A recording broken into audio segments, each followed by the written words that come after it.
We'll be following closely the G20 summit and all the developments out there in Hangzhou. Thank you. Well, let's discuss this further. And I'm now joined by Ming Tian, who is standing by live in Hangzhou as well.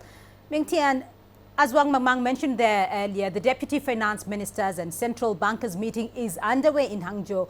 What can we expect from that meeting? Well, Beatrice, the two-day closed-door meeting will carry on what financial leaders have agreed in July with many more details. One of the topics is financing infrastructure. We know this is a great topic in Africa. A study in China says that the African business pays 3 times as many as world average for the electricity costs, and not to mention the great need for the airports, roads, and railroads.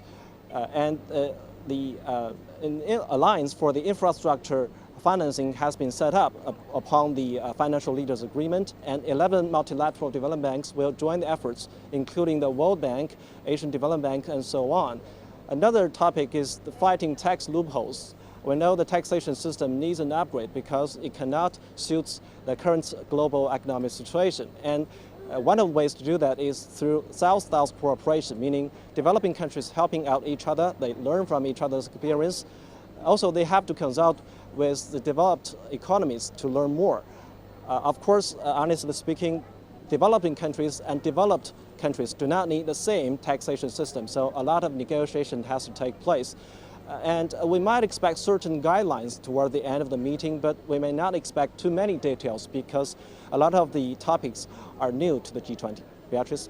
Well, this is not just a meeting for the world leaders, though, Ming Tian, but we will have many other meetings as well to discuss economic development. What should we expect at the G20 coordinators meeting that is coming up on Thursday?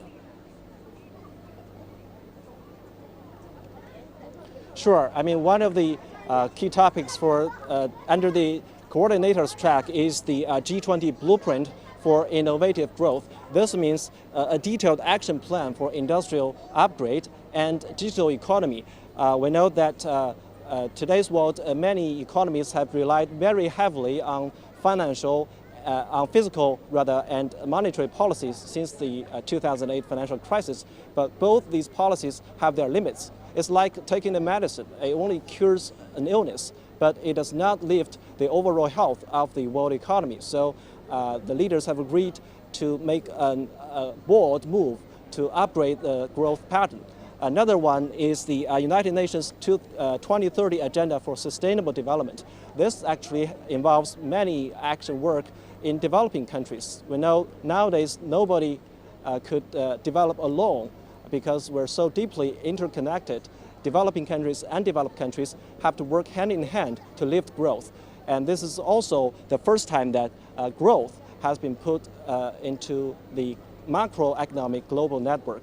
So we see from those topics, the G20 really aims long-term growth, long-term issues, rather deal with specific problems only. Back over to you. Right, Ming Tian for us there in Hangzhou. Thank you.